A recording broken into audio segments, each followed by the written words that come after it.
Nais ko pong anyayahan ang bawat isa, mga minamahal na mga kapatid,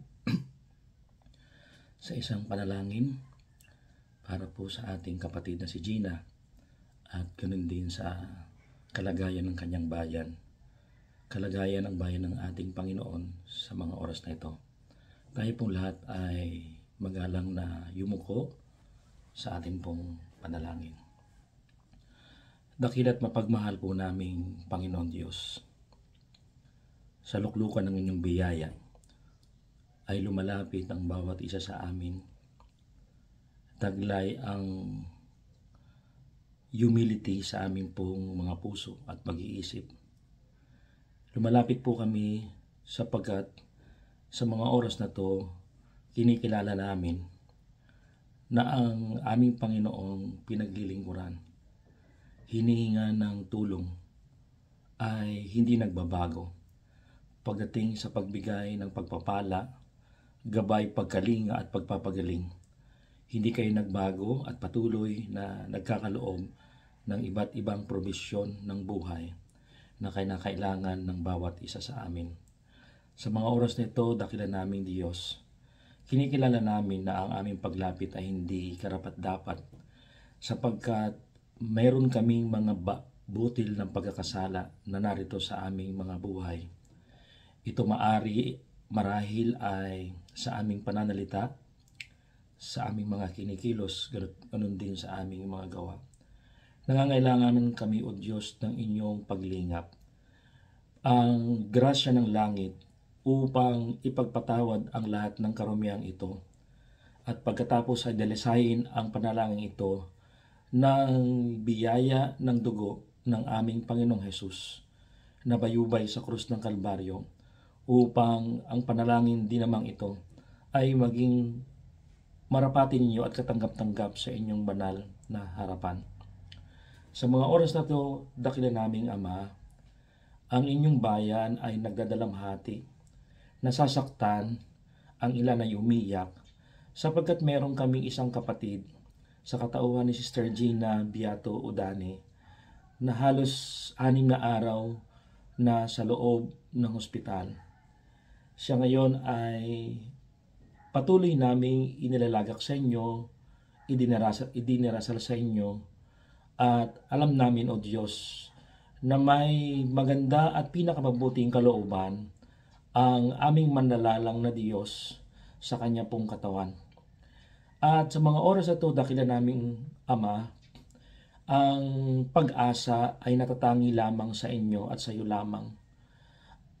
Nagpapasalamat kami na mula nung siya ay naisugod sa ospital hanggang ngayon, ay nanatiling matatag ang aming pong kalooban, sapagkat batid namin, O Diyos, na walang imposible sa inyo, sapagkat ito'y nasusulat sa aklat ng mga Lukas. Ang kasagutan ay sa inyo, ang pagsubok ay sa inyo din, at ang kasagutan ito ang tangi naming hinihiling, O Diyos. Maring kasagutan na maghihintay kami, o maring kasagutan na tutugunan nyo ang aming pong mga pagsamo. At alang-alang sa pamilya ng aming kapatid na si Gina, ang kanyang may bahay, kapatid na Rene, at ang kanya pong mga maliliit na mga anak, si Zway at si Sing, ang kanya pong mga magulang, ang kanyang mga kapatid, ang kanya pong mga minamahal na mga kaibigan at mga katrabaho, mga malapit na mga kapitbahay, at ganoon din, O Diyos, ang pamilyang PCC, ganoon din sa iba't ibang dako ng mundo ay patuloy na nagdarasal po sa inyo. Hindi sapagkat kayo ay bingi sa aming panawagan, kundi at batid namin, O Diyos, na kayo lamang ang kasagutan sa lahat ng mga tanong sa aming pong mga buhay. Kasagutan sa mga sakit na nararanasan ng inyong bayan. At tunay din, O Diyos, na kiniklaim namin na hindi kayo nagbabago sa usapin ng pagpapagaling sa mga may karamdaman. Sapagkat yung kayo ay narito sa lupa, kayo ay nakasalamuha ng aming pong mga naunang mga magulang, ang mga bingi ay ipinagkalooban ng pandinig. Ang mga bulag ay ibinalik sa maayos na paningin. at ang mga hindi nakakapagsalita ay ipinagkaloob ng normal na pagsasalita. At mismong ang patay na si Lazaro ay inyo pong binuhay, sapagkat o Diyos kayo ang pinanggagalingan at may akda ng buhay na to. Sa bagay na to, dakli namin Diyos, kaakibat ng pananampalataya ng una naming mga magulang na inyo pong iniligtas. Inyo pong pinagkalooban ng normal na kalagayan. Ganto kalaki ang aming pananampalataya.